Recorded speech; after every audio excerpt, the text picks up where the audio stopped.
আপনারা এটা নিশ্চিত থাকবেন যে প্রত্যেকটা এলাকার উন্নয়ন হবে সমানভাবে, কোনো বৈষম্য থাকবে না। প্রত্যেকটা ওয়ার্ডের উন্নয়ন হবে, প্রত্যেকটা গ্রামের উন্নয়ন হবে।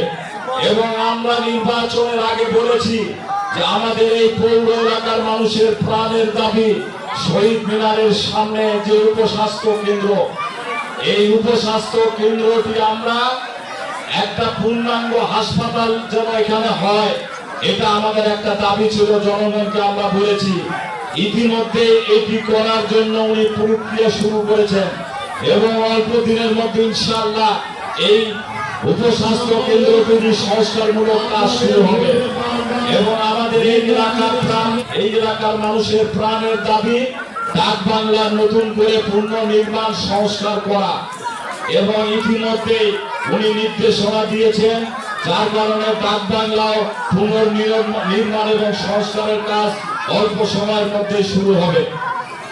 এই এলাকার মানুষের যত ধরনের অসুবিধা আছে, এই অসুবিধাগুলো উনি নিজে হাতে দেখবেন এবং আমরা বিএনপির কর্মী হিসাবে এই অসুবিধাগুলো কোথায় কি আছে ওনার কাছে আমরা উপস্থাপন করব এবং অনেকগুলো সমস্যা ওনার কাছে আমরা তুলে ধরেছি, যেগুলো অল্প সময়ের মধ্যে কাজ শুরু হবে।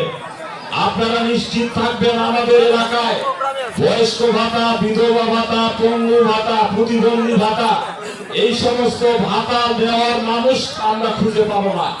এবং শরীর চর্চা করার জন্য আগামী দিনে যেহেতু বিএনপির সরকার, যার কারণে আমরা এই মাঠকে এমন ভাবে প্রস্তুত করতে চাই যেখানে আমাদের যুব সমাজ, যুবক ভাইয়েরা খেলাধুলার পাশাপাশি ওখানে শরীর চর্চা করবে এবং তাদের মন মানসিকতা ভালো থাকবে এবং বিনোদনের ব্যবস্থা আমরা করবো ইনশাআল্লাহ।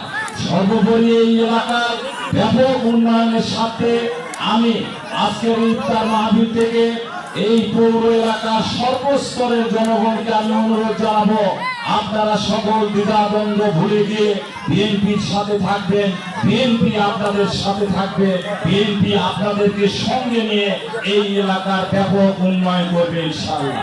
সকলকে ধন্যবাদ এবং সালাম। আসসালামু আলাইকুম।